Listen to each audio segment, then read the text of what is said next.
right, we're live and on air for another episode of the AWE podcast. Christian and I are here again today. Christian, always good to be speaking with you every Friday at 12 p.m. EST. How are you doing today? Love it. And thanks everyone for joining live. Sorry for the slight delay, technical difficulty.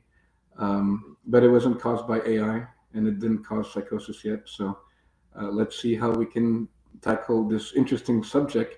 A lot of headlines about AI in general, but recent studies have shown that AI could cause psychosis. What have you read or heard about that, Mark? I think there's a lot of discussion about the role of AI in causing psychosis. I recently heard an interview with Sam Altman where he talks about how ChatGPT alone has over 300 million users per week. So there is definitely going to be some correlation between abnormal behaviors and hallucinations, delusions, disorganized speech. I think for the audience, it might make sense to take a step back and explain what these terms mean for a moment. So when we refer to psychosis, we refer to somebody losing contact with reality in a few key ways. This can be by delusions, having fixed false beliefs, grandiose, religious, that sort of stuff. Hallucinations, most of the time it'll be in the auditory form, so hearing voices, disorganized thinking and speech, incoherent, like word salad sort of stuff, and abnormal behaviors like agitation, catatonia, where you're just bedridden. And so schizophrenia, on the other hand, right? Because we're talking about schizophrenia versus psychosis. They're not the same thing, but schizophrenia is basically a psychotic disorder that comes in two different types. So you have positive and negative schizophrenia, and positive is probably what more people are familiar with from like movies where you see hallucinations, delusions, disorganized speech. Negative resembles more so typical like clinical depression. So you have flat affect, reduced motivation, social withdrawal, anhedonia, meaning that you have less pleasure or no pleasure derived from normal activities. So resembles classical depression. And you also have problems with attention, working memory. And so the key point of this podcast is that psychosis is a brain-based vulnerability that can be triggered or amplified by stressors. And AI isn't likely to create schizophrenia, but it can function as a powerful trigger or amplifier in the wrong context, because people interface with AI the same way they would with a human. And AI might have a tendency to confirm a lot of these delusions and pre-existing false beliefs that people have about themselves. Thanks for clarifying, Mark. And this is, evidence-based science podcast, but we also love to have fun. So when you say people have incoherent speech, I hear that every day, right? So that's not necessarily psychosis, right? Some people are just regularly incoherent. But in terms of how that can affect, right? So, for instance, last month there's a global survey that showed 64% of people feel overwhelmed by the pace of AI adoption, right? So it's not only just the tool of AI, but it's adopting to it, and it's just like the cultural zeitgeist is: are we afraid of AI taking over, the singularity? So there's anxiety based just on the fact that AI is being built, and then there's anxiety and potential psychosis by using it, right? Sure. What else do you know about the subject, and can we dig a bit deeper on how that might affect people's reality, perceived reality, as a general topic, or then when they're starting to have conversation with AI, either chatting or talking, and how that might affect their perception of reality, right?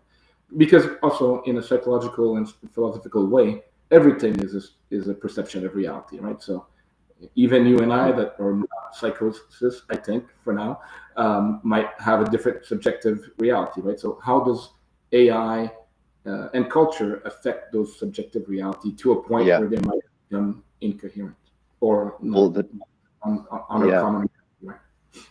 The topic of subjective reality and psychosis, they've been with humans for thousands of years, and it's because what things that cause psychosis typically are genetic and neurodevelopmental factors, and there's also environmental and psychosocial risk factors at play. So childhood trauma, adversity, sleep deprivation can also cause it. Recently, there's been a lot of research into substance use, most notably THC and cannabis use, that can cause psychosis. But psychosis is nothing new, right? And the reason that I think we're talking about this today is that AI is playing a very interesting role in increasing the likelihood, the risk factor for psychosis. So cannabis might be a good analogy in this context because there's like high potency cannabis use, has, especially in adolescence, is associated with increased risk of later psychotic disorders, and or especially those who are like vulnerable, have pre-existing conditions. So most cannabis users, what? Sorry, was that? No, go ahead. I'll let you finish it. Yeah, so most cannabis users, like for example, they'll never develop psychosis necessarily, but cannabis is a risk amplifier. So it's not a single cause agent. It's not necessarily going to cause you, but it will amplify the pre-existing risk that you have. And so AI seems to resemble that. It falls into the same category as a risk amplifier for people who already have the pre-existing conditions. That's what I wanted to say about the risk factor effect, and people use it in. Yes, thanks for that. So I was just going to everyone.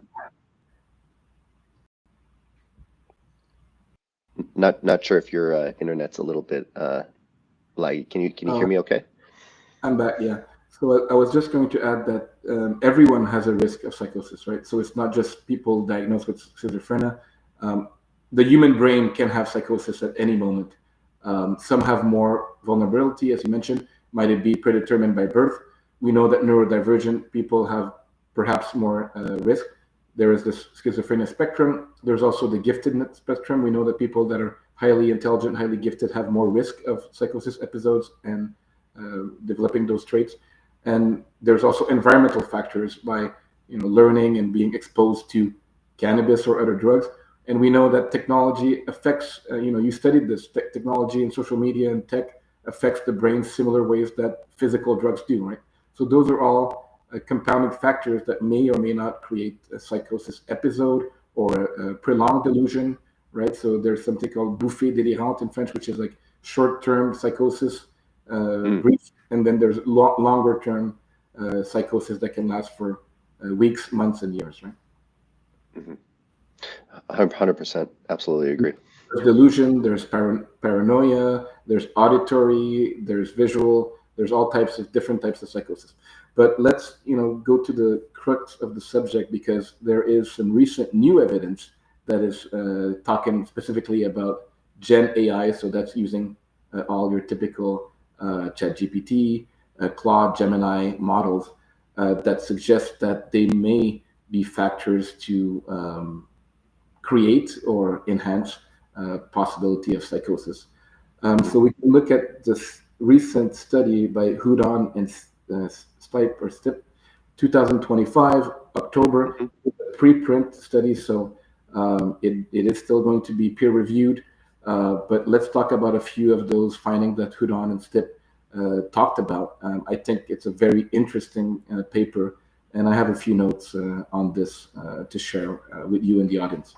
And by the way, if you're joining live and you have questions at any point of the podcast, please feel free to ask relevant questions, and we'll try to answer to the best of our ability. So one of the things that this paper talked about is that AI is made to be anthropomorphic. And by the way, anthropomorphic means that we think that other non-human beings are like humans, right? So you might have friends that say that they don't have children, but they have cats and they're their children, right? So they anthropomorphize pets as humans. Some people might say, hey, I don't have a girlfriend, but you know what? I have a nice car, and I call her with a name, or pilots call their planes with human names, right? It's using the human identity, and even with religion, right? So most gods are anthropomorphic, right? So he's a god, he's this, right? So we give human qualities to non-human things. So that's what's happening with AI. People are calling their AI names. They're having relationship with them. Some is just work relationship. Some it's more therapeutic relationship. And there's one study lately that I heard this week. I don't have the reference yet. I'll try to put it on the comments when I get it from my friend that is also studying in AI. And she discovered that the top three use case of AI are number one now this year. It was number two last year. Number one is used as a therapeutic help. Oh, So for sure. number one, more than work, more than anything. So that's what it's becoming. So that's why it's interesting and also dangerous. And number three, and I'll try to figure out also what number two is, but number three is finding meaning and purpose. And that's what Hmm. we try to do at AWE. And we know that there's a meaning crisis.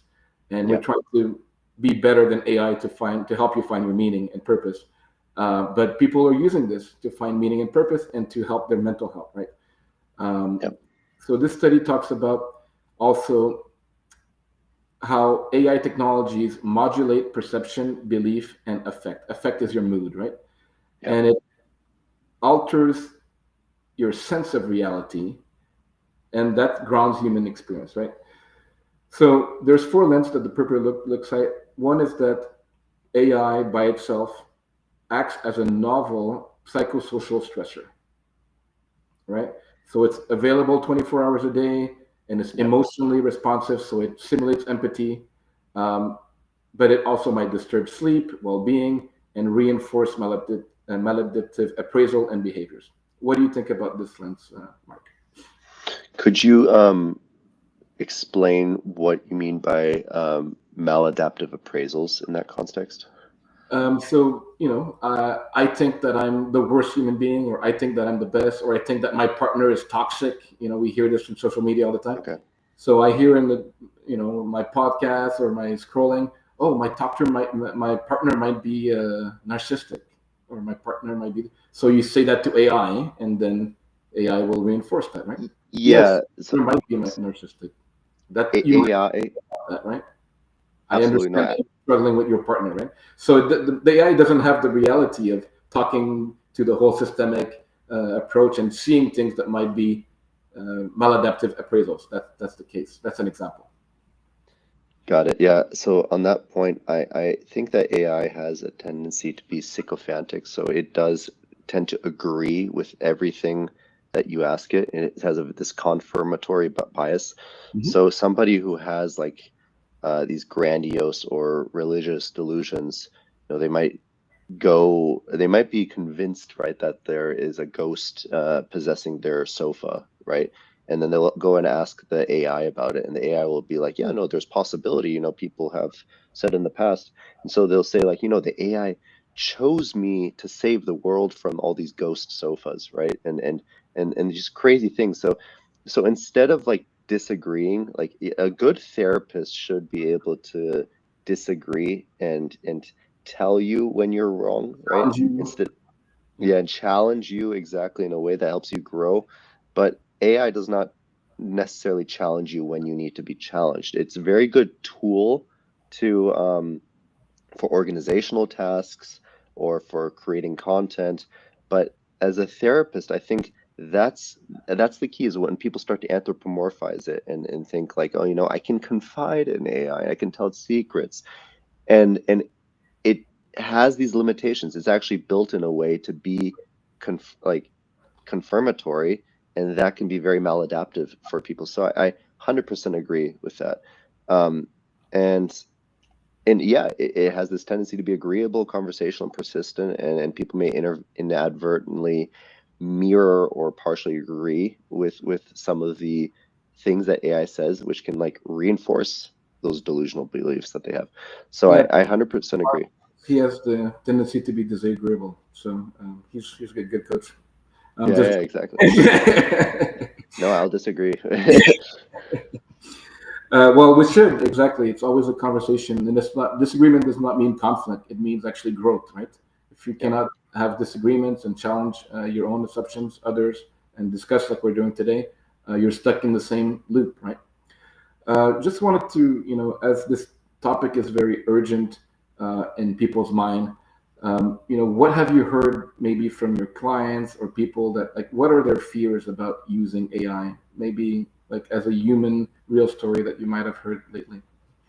Well, I would be worried if the things that my clients confide in me, right? They speak to me because they feel safe speaking to me, and they speak to me as well because they believe that they're going to get some solid therapeutic advice and counseling from me. Um, if I were to just agree with everything that my clients say, I don't think they would be making a lot of progress. Actually, it would perhaps be harmful for them Mhm. if I just agreed with everything they said. And um, and to be honest, I think a lot of therapists are afraid to disagree because they might think that they will lose the client, which would mean they will lose their income, right? If they lose the client.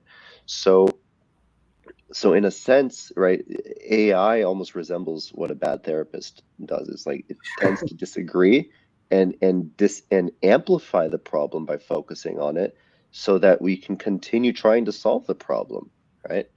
And that's just one of the shortcomings. I think it definitely represents there's a huge need for affordable and accessible therapy, but AI is not the solution for that. Great. Actually, we are building some affordable AI Yeah. um, therapy assistant, right? So it's not just therapy, it's assisting the therapist because we know that as coaches, therapists, clinicians are seeing their clients once or a few times a week, the ability to have something 24 hours that helps is useful. And we are, as our tech team mentioned to me this morning, supposed to release our AI chatbot on our website by tomorrow. So Yep. if you are checking this and want to look over the weekend, we should have our chatbot version 1, which is also based on AI ethics.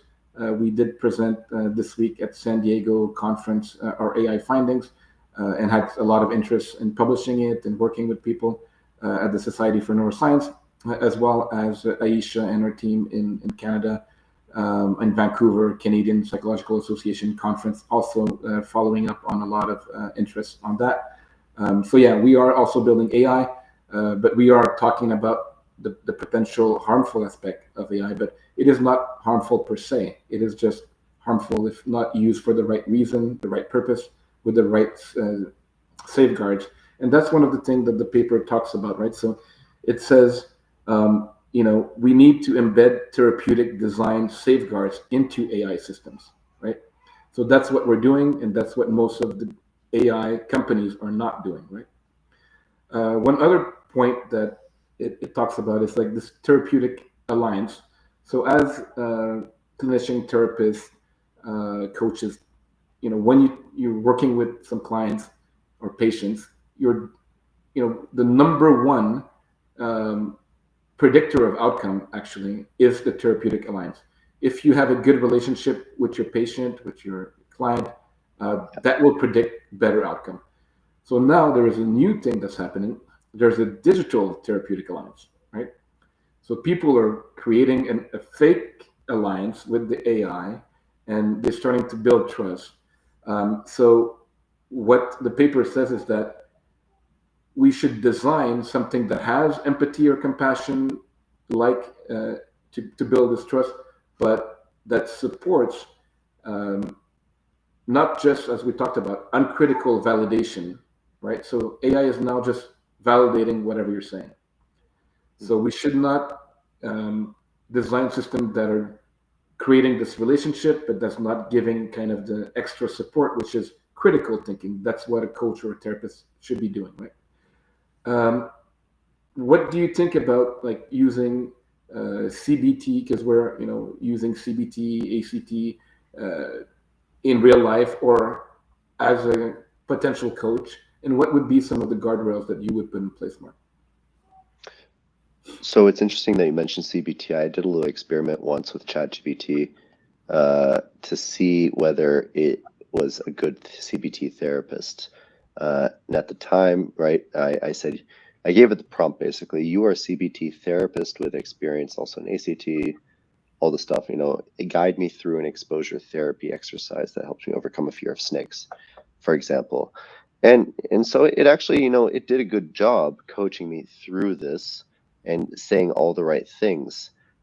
If I were just to have read that prompt or just read the transcript to one of my clients, I perhaps could have delivered a somewhat effective CBT session to a client. The problem is that the missing element here is the interpersonal communication, like being in a room with somebody and speaking to them.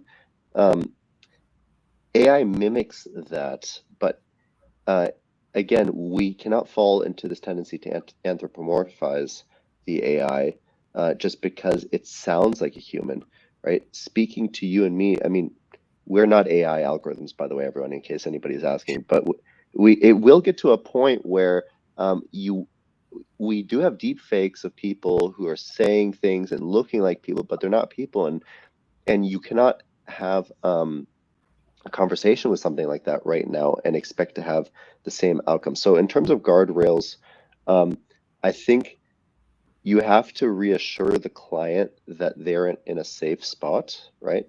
That they will only proceed right in with their consent, right? That there's not going to be anything that perhaps could trigger any psychotic or psychosis symptoms that will be discussed during that session. And also, if the client agrees in advance to a more challenging approach, right, where I would challenge some of those limiting beliefs, then I can throw that in. But I'm not going to just confirm and agree with everything that the client has to say, right? So there has to be some agreement in advance on what type of approach a therapist should take with their clients. Great insight. So let's continue, dig into this new, again, preprint paper. The third thing that it mentioned is that, theory of mind offers kind of a cognitive pathway, right? So that is, theory of mind is in the default mode network, as we might know as neuroscientists. And what it means is that we anthropomorphize, but also with real human beings, we get to think about how Mark would feel as we're talking, how my friend, my girlfriend, whoever, my teacher would feel. So empathy in theory of mind is us being able to imagine what other people might think, right? Theory of other people's mind. Now, there is kind of a potential problem, which again may emerge. So they talk about folie à deux, right?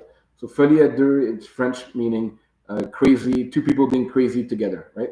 So when we're talking about love and romance, that's great. But when we're talking about real life and therapeutic alliance, that might not be so good, right?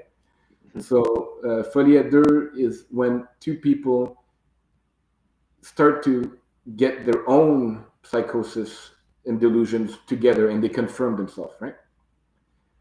And that's what's happening with AIs, right? You're saying, hey, I swear that my neighbor's dog is looking at me funny, or whatever it is that you're thinking about. Or, right.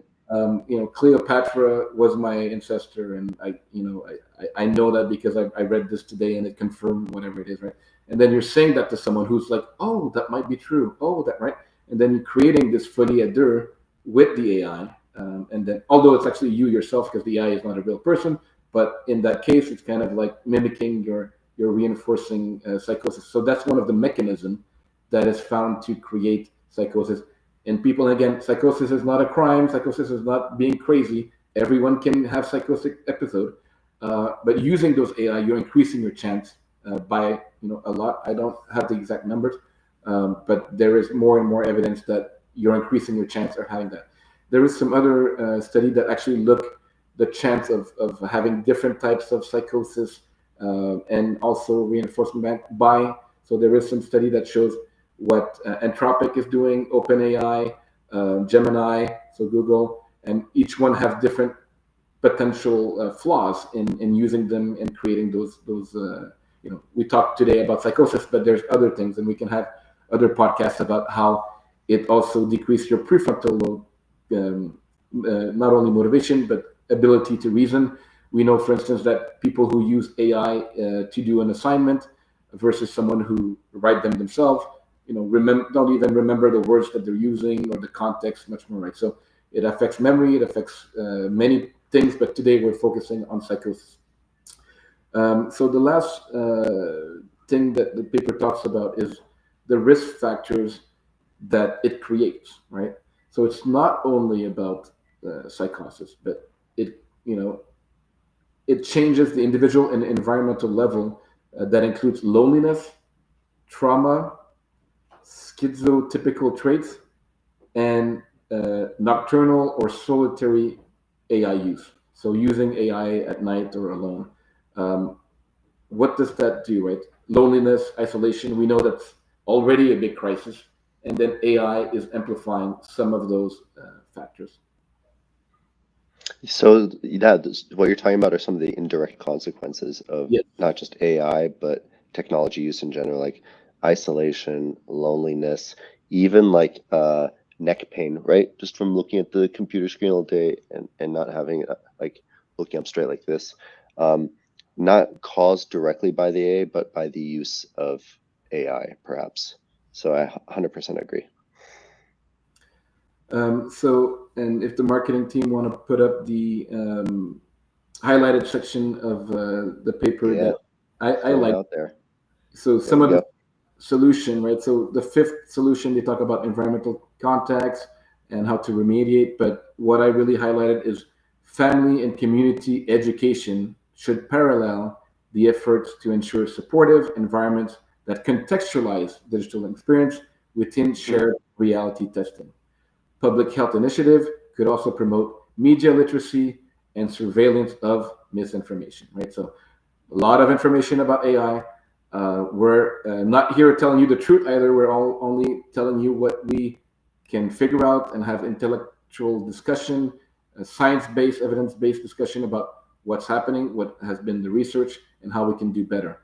But what do you think about this approach? Family and community education, awareness. I think this approach is very balanced. It's probably the right approach to take. I think in effect, a lot of families have become separated over the last couple of decades.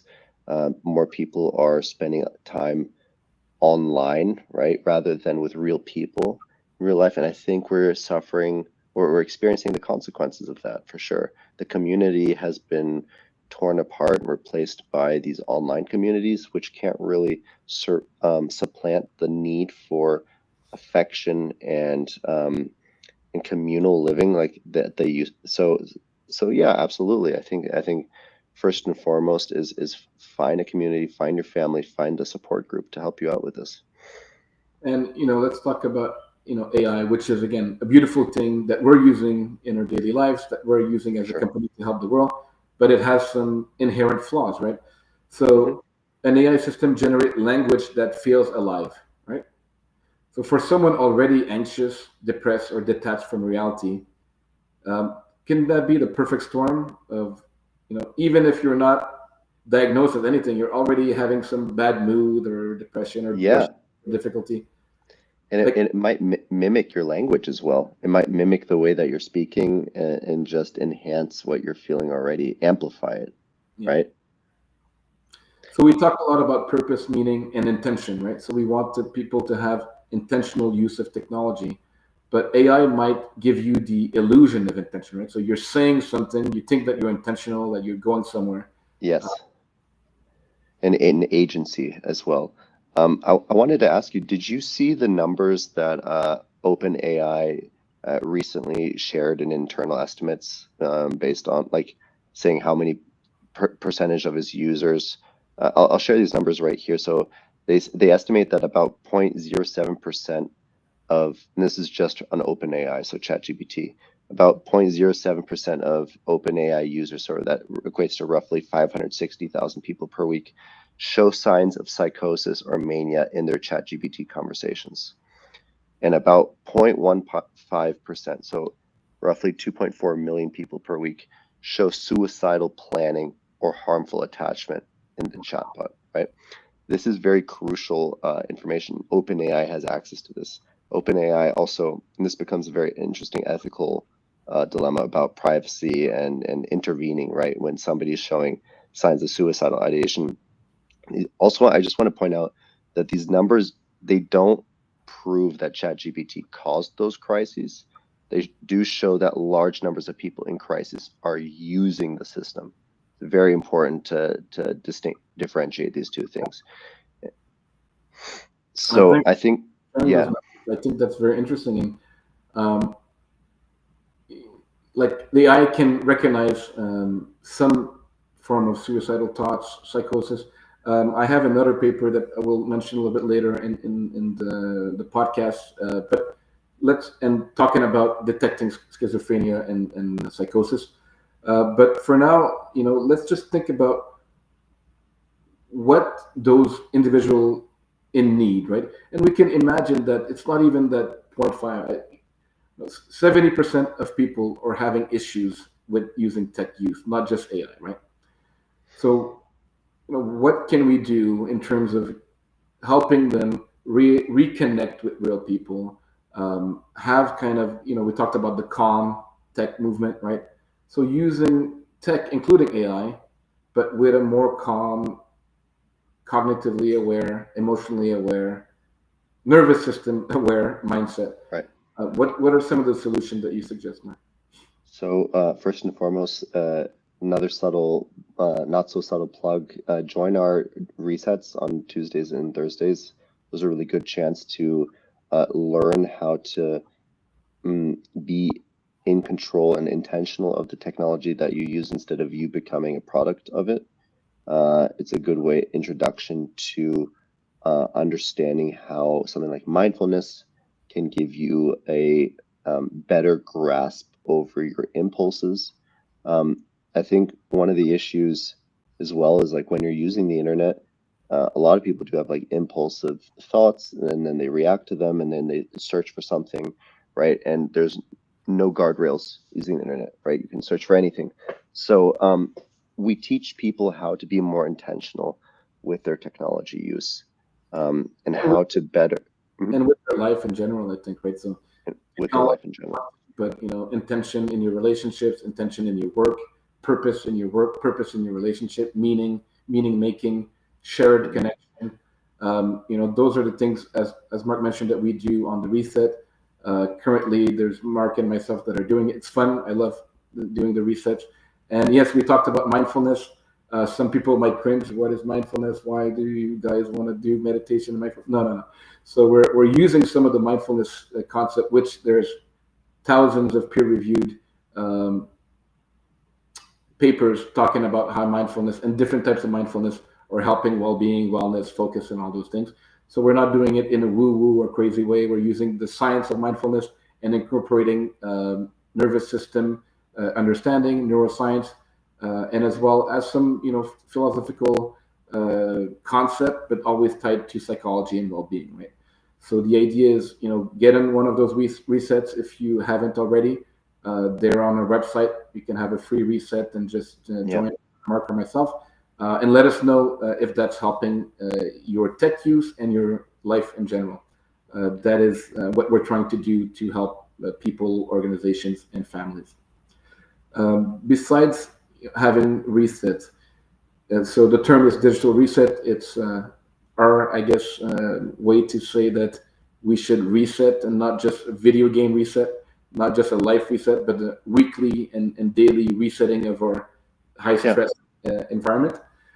The last part that I wanted to talk about in terms of, the potential positive aspects of using AI, right? Because we're not here to demonize technology or AI. We're just thinking about more intention and more how can we use this technology to better our lives and not let technology take slowly, carve out of our attention and our attention and intention and let us do whatever they want us to do, whoever they are, right? So there is another paper, and there's a lot of research going on how AI can help you, right? And really help you. So there's a Kao and Liu paper, 2023, that talks about artificial intelligence assisted psychosis, right? So it helps adolescents, and there's others for adults, to screen if they have potential of psychosis, right? So there is still some challenges, right? So we're not saying that it's all well and done. There's still some issues. And the paper raised some challenges in those screening, right? So they say there's four ethical principles that we should think about, right? One is autonomy, one is non-malfeasance, one is beneficence, and the other is impartiality. Any comments on those things? And are we trying to incorporate this in our AI? And are we trying to help people diagnose, suicide, psychosis, depression, anxiety in our methodology at AWE? Yeah, look, I don't want this to become AI bashing necessarily. I think AI has a strong potential in the mental health field to benefit a lot of people, especially because of those reasons, right? The same reasons that I said it's becoming a mass adopter, right? Just the accessibility and the cost, right? People might not be able to afford a therapist, and they might not have access to a therapist, and then they have access to ChatGPT, and then they can use it.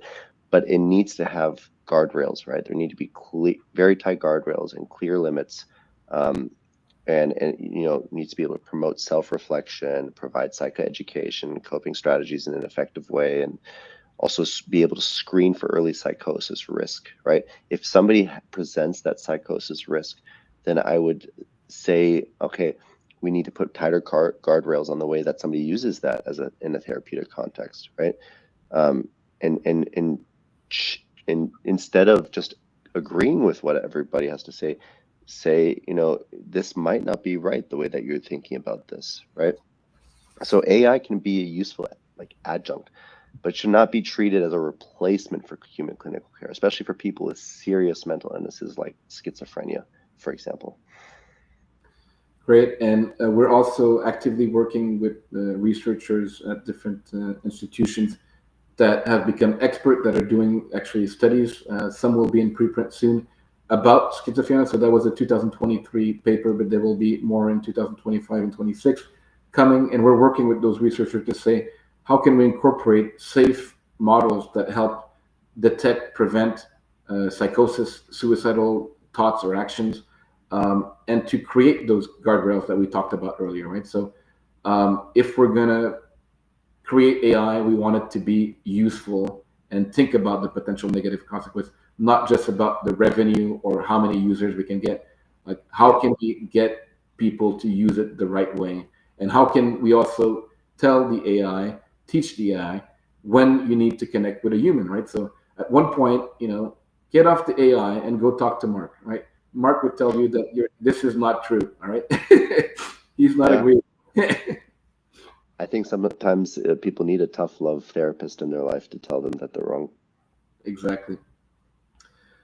So most mental health guidance, right now, it still assumes a world without generative AI, right?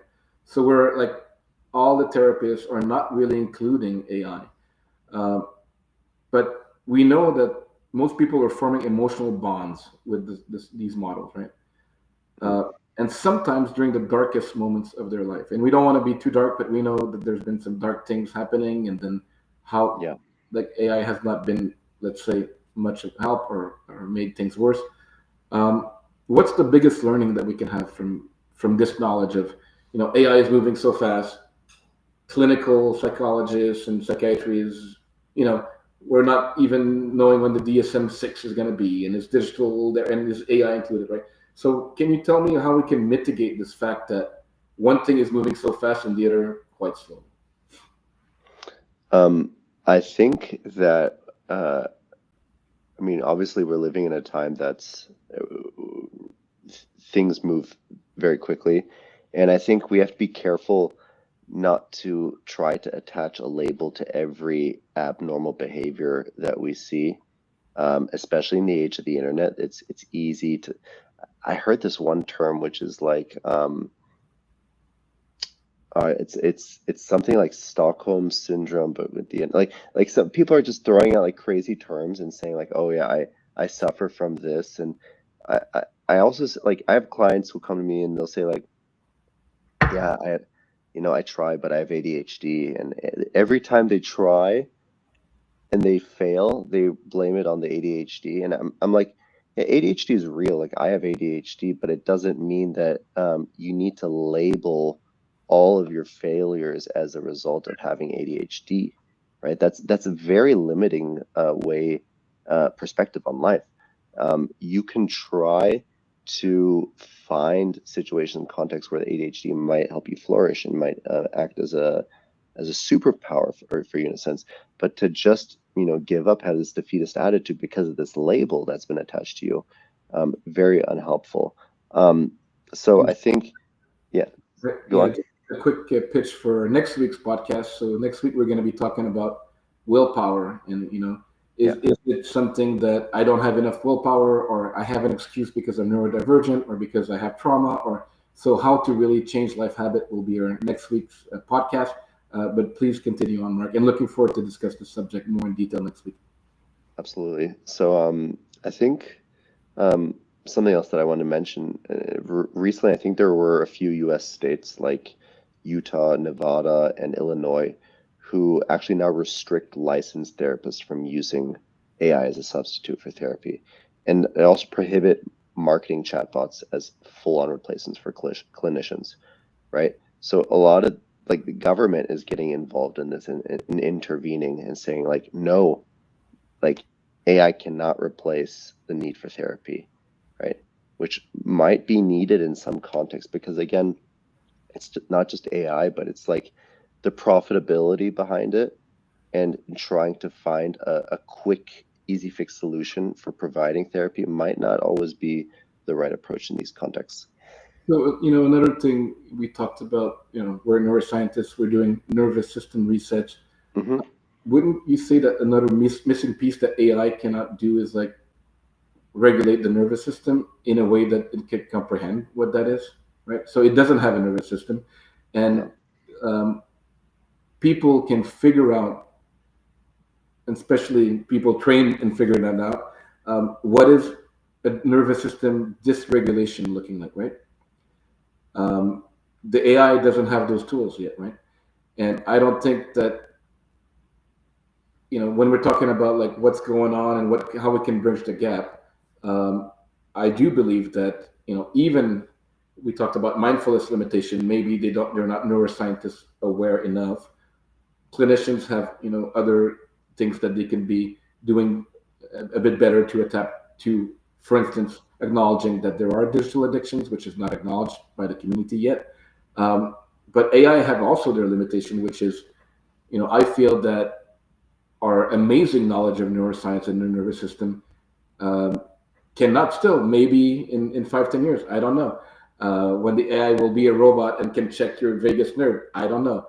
But today, I think that's the way also to bridge the gap, because most people don't realize that their action, their mood, their thoughts are all influenced by their nervous system, right? Yep. 100%. And like imagine what happens to the nervous system if you were to just sit staring at a wall all day long in a box, like what would happen? Like probably some strange things would happen to you, like your nervous system. And essentially that's what people do every day when they just stare at a computer screen and they're not talking to people, interacting with others outside, right? So it's important to get out and to like do a reset every now and then, whether that's going for a walk or um, going to the gym, meeting with friends, all this stuff that just helps you get away from technology. Like it can help you with reset your nervous system as well. And getting away is important, and it's not shying away from it, right? So this is what we build off for, right? The tech for good movement, the Right. calm tech movement, is to not to tell you which tech to avoid or not to avoid. You can use whatever tech that you want, vibrators included. um, but the idea is to understand like how all of this is affecting your biology, and to understand your biology, including your nervous system, to make Yeah. you happier, calmer, laugh more agreeable, not as agreeable as AI, but agreeable enough to your families and friends and coworkers, so that you're not a hole. All right. So now, what are the mechanisms that we can kind of incorporate in organizations, in families, to help them create this kind of balance and understanding of biology, neuroscience, psychology, right? Most people, like we said, are not informed that their rash decisions, their being disagreeable, their fears are coming from a dysregulated nervous system. So the mechanisms that they can use, I mean, first and foremost, for example, there's gadgets, technology, the AWE phone that we're selling is especially useful for children, helps mitigate not just access to AI, but also just social media in general, and helps change behaviors so that it uses operant conditioning basically to encourage you to do things that might be good for your nervous system, like reading a book, going for a walk, going to the gym, all this stuff, and it rewards you with screen time. So find a gadget, find an app as well that might limit screen time, like App Block, One Focus, One Sec. All these things are really good. I recommend them. Some you have to pay for them, but the money's worth it. And just get an understanding that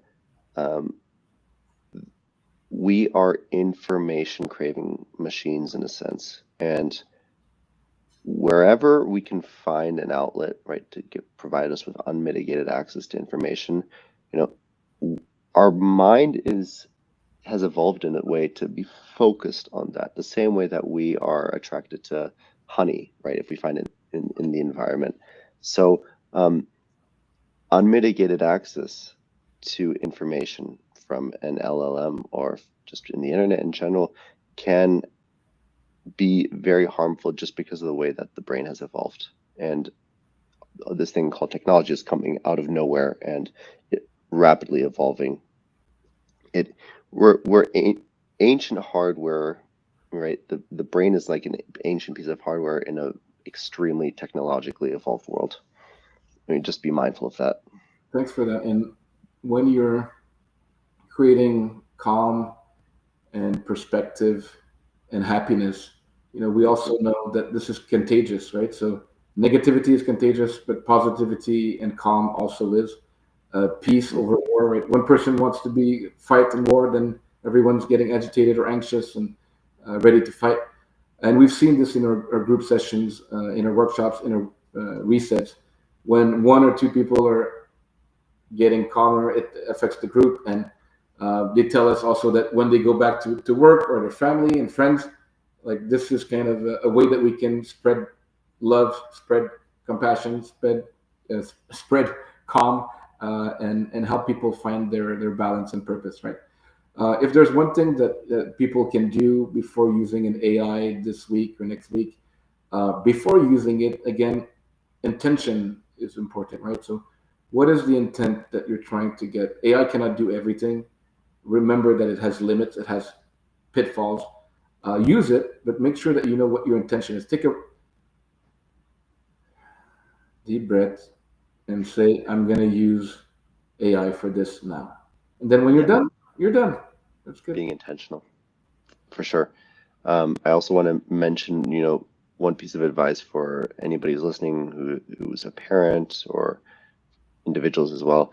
If somebody already has psychosis or is at high risk, right, treat AI chatbots like high risk media, right? Similar to late night doom scrolling or high THC weed. Limit duration for these people. Avoid companion bots that encourage intense emotional bonding. And if AI content shows up in delusions, bring that explicitly into treatment, right? Watch out for red flags. So increasing time alone with AI, believing that AI is special, chosen, sent by a god, or all these sort of delusions.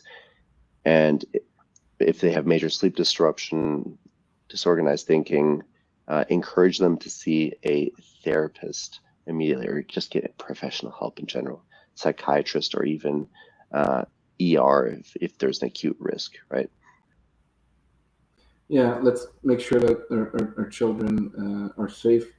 And one thing that we've also embedded in our smartphone that is now available through our website. For more information, you can sign in to pre-order. They're just coming into North America. They're already available in Europe. We've embedded these types of safeguards for children to have access to kind of the best science integrated in a safe phone that has access to all the other features, but you can put some time limits. You can check on, and it's not to create conflict, but to create communication and shared moments and understanding. I played board games this week and laughed a lot. It was pick your poison board game, to be precise, which is quite funny and rude sometimes. But just shared laughter, right? So, like, to compare the experience, we were six playing a board game versus like being playing Warcraft or whichever video game that you're playing with friends, and maybe it's a violent game, maybe it's not. But whatever it is, it's not as fun as sharing laughter and shared moment and creativity with other people, right? So our phone is also designed to make you do things outside the phone.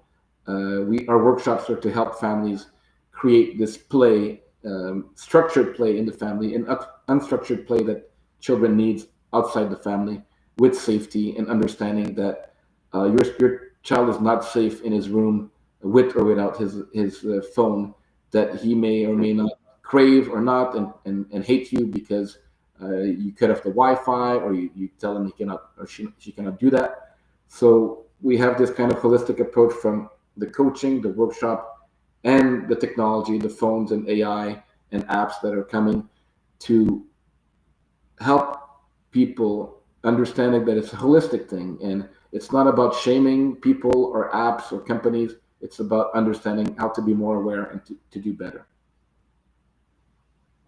100%. Yeah, and encourage people to become the best versions of themselves rather than isolating and being heavily reliant on technology. So we talked about the ComTech movement. Just ending off as we're coming to the hour. What are your last thoughts about what are we doing, what can we do better, and how can we do it together? And if anyone in the audience has some thoughts or questions, you can post them right now, the Q&A, or do it privately, directly to Mark, myself, or a team at any time. Go ahead. I'll leave you with the closing remarks, Mark. So just one last note. So nothing here that we mentioned replaces individual medical care, but it should give you more than enough, all right, to understand schizophrenia and psychosis. And if you recognize this in somebody else, the patterns, just understand that AI can be a trigger, an amplifier, rather than necessarily a new disease. And just be very aware of the risks that AI involves. And if you are in doubt, or if you know somebody close to you who might be showing signs of psychosis, go and seek medical help, right? If you can. AI is omnipresent. It's with us throughout the entire day. It's easy and accessible, and we shouldn't be entirely reliant on an AI system to solve every single problem that might come up at any moment in the day. Medical advice, going to see a psychiatrist, whether you need medication or a real therapist, is a tried and tested method, right, that has helped countless numbers of people. So I rely on that instead of necessarily just relying on the AI. And just to reiterate again, AI is not the problem. AI is a great tool. Is it dangerous? Maybe, maybe not. Everything can be dangerous. Walking down the street can be dangerous as well. But we're here to kind of look at how it can be dangerous, to put safeguards, to have those discussions so that it doesn't become what we don't want it to be, and to stay grounded, right? So AI is evolving. We're helping evolve AI, and hopefully in the right direction at AWE, with the science and tech team, making the most responsible, ethical AI that takes all those studies and all those lived experience into consideration. So again, use AI responsibly. Be aware of your AI use. Be aware of your tech youth. Tell us how that's affecting you. We're here to listen. We have some, as mentioned, AI that you can check tomorrow, hopefully, or this weekend. Let us know how you enjoy our specific aware AI, and also let us know, what are the other questions that you have about AI use or tech use or well-being and happiness in general.